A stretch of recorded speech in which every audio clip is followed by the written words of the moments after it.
Kasi kami naman sa area ng piston, tinututulan namin yung hugos na modernisasyon kasi tagal na namin transport leader, ang totoo lang, yung modernisasyon na sinasabi nila dapat manatili ito sa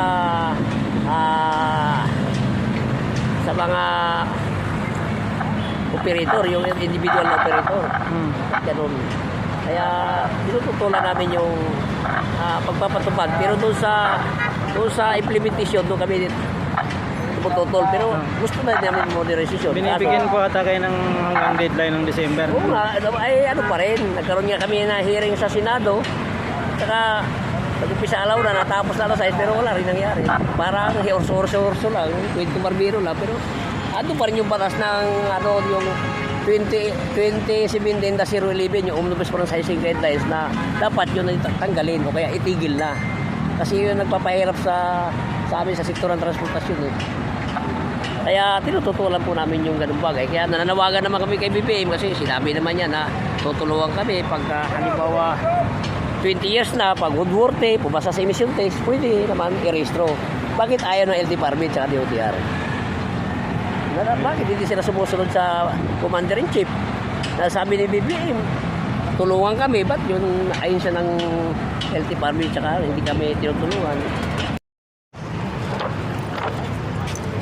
Tutol po kayo kuya, tutol kayo. Bakit? Pagpapahirap ng bansa natin, mga nakay, mga estudyante, mga trabahador, mga labor.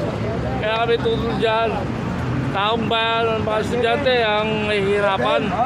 Isa pa, pag hindi labas magkano minimum, 35 ang minimum nila. Channel ko yan, pasok ako, pag 7, ayoko. Ang jeep, 12 lang minimum. Laking kapawasan, laking credit pag sa jeep nila.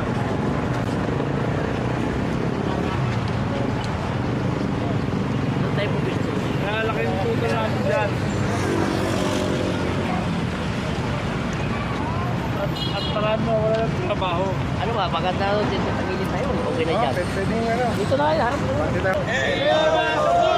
TUB, peace out! TUB, peace out! Serbisyo sa tao! Huwag gawin negosyo! Serbisyo sa tao! Huwag gawin negosyo! TUB, peace out! Viva Sola! TUB, peace out! Viva Sola!